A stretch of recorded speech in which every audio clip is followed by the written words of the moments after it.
White fungus क्या है और ये ब्लैक फंगस से भी ज़्यादा डेंजरस क्यों है? अगले कुछ मिनट्स में हम वाइट फंगस इन्फेक्शन के बारे में बात करेंगे। और अगर ये जानकारी आपको अच्छी लगती है तो इस वीडियो को शेयर कीजिए और चैनल को सब्सक्राइब कीजिए। मेडिकल एक्सपर्ट्स वाइट फंगस को ब्लैक फंगस से ज़्यादा डेंजरस मानते हैं क्योंकि वाइट फंगस फेफड़ों के साथ साथ नाखून, त्वचा, पेट, गुर्दे, मस्तिष्क, निजी भागों और मुंह जैसे अन्य भागों पर फैलता है। वाइट फंगस के कारण लंग्स सीरियसली इन्फेक्ट हो जाते हैं, उसी तरह जैसे कि कोविड-19 इन्फेक्ट करता है। कोविड-19 में जो सिम्टम्स होते हैं वैसे ही जैसे कि सीने में दर्द और सांस की तकलीफ, वैसे ही वाइट फंगस इन्फेक्शन में होता है। कोई और सिम्टम्स के कारण एक अलग बीमारी से भी कंफ्यूज हो सकते हैं, जिससे एंटी फंगल ट्रीटमेंट में देरी हो सकती है। माइक्रोबायोलॉजी के डॉक्टर एस.एन. सिंह ने कहा कि उन्हें वाइट फंगस इन्फेक्शन के 4 केसेस की इन्फॉर्मेशन मिली है। उन्होंने कहा कि वाइट फंगस के पेशेंट्स में सारे सिम्टम्स उसी तरह है जैसे कि कोविड-19 में होते हैं, लेकिन उनका कोविड टेस्ट नेगेटिव आ रहा है। जो 4 वाइट फंगस के केसेस सामने आए थे, लकीली उनको एंटी फंगल ट्रीटमेंट वक्त पर दे दिया गया और 4 पेशेंट्स वाइट फंगस इन्फेक्शन से बच गए। वाइट फंगस इन्फेक्शन बहुत ही खतरनाक है और लंग्स को बहुत बुरी तरह से इन्फेक्ट करता है। वाइट फंगस को HRCT टेस्ट से पता लगाया जा सकता है।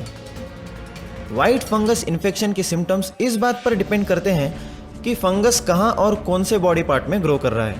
आम रूप से इन्फेक्शन स्किन पर हो सकता है, लेकिन इन्फेक्शन लंग्स में होने का ज़्यादा खतरा होता है, उसी तरह जैसे कि कोविड-19 में होता है। वाइट फंगस के और सिम्टम्स ये भी हो सकता है जैसे कि स्किन पर छोटा पिंपल जैसा बम्प, जो फंगस के संपर्क में आने के बाद 1 से 12 हफ्ते में किसी भी समय बड़ा हो सकता है। लंग्स में इन्फेक्शन के कारण खांसी, सांस लेने में तकलीफ, सीने में दर्द और बुखार आ सकता है। अगर इन्फेक्शन बॉडी में फैलता है तो इन्फेक्शन जिस बॉडी पार्ट में फैलता है उस पार्ट पर डिपेंड करता है कि सिम्टम्स क्या होंगे। जैसे कि अगर पैर के जॉइंट्स में इन्फेक्शन होता है तो जोड़ों में दर्द होगा और उसे वाइट फंगस इन्फेक्शन को रियोमेटॉइड आर्थराइटिस से कंफ्यूज किया जा सकता है। अगर इन्फेक्शन सेंट्रल नर्वस सिस्टम को होता है तो उसने में कंफ्यूजन, सर दर्द और दौरे भी आ सकते हैं। वाइट फंगस इन्फेक्शन को कैसे प्रिवेंट कर सकते हैं? वाइट फंगस इन्फेक्शन उन्हीं लोगों को इन्फेक्ट करता है जिनमें इम्यूनिटी कम होती है और जो ऑर्गन ट्रांसप्लांट, डायबिटीज़ या कैंसर के पेशेंट्स हैं। अपनी इम्यूनिटी बढ़ाने के लिए अपने डाइट में फ्रेश फ्रूट्स एंड वेजिटेबल्स को इंक्लूड कीजिए। वाइट फंगस इन्फेक्शन से बचने के लिए पेड़ पौधों की जो भी वस्तुएं होती है उससे दूर रहना चाहिए, और अगर पेड़ पौधों में काम होता है तो ग्लव्स या लॉन्ग स्लीव्स के कपड़े पहनकर काम करना चाहिए, जिससे इन्फेक्शन नहीं होगा।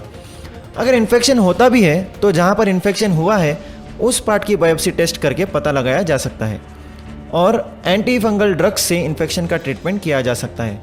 वाइट फंगस इन्फेक्शन हो या ब्लैक फंगस इन्फेक्शन, ये कंटेजियस नहीं है और एक इंसान से दूसरे इंसान तक स्प्रेड नहीं होता, इसलिए इस बात पर घबराने की कोई ज़रूरत नहीं है। Prevention is better than cure.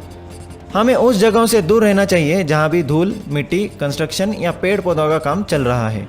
Mask और सोशल डिस्टेंसिंग हमेशा फॉलो करना चाहिए। आपका सपोर्ट और सब्सक्राइब मुझे और अच्छे वीडियोस बनाने में मोटिवेट करते हैं। अगर ये वीडियो आपको अच्छा लगा तो इस चैनल को सब्सक्राइब कीजिए और अपने फ्रेंड्स एंड फैमिली के साथ शेयर कीजिए।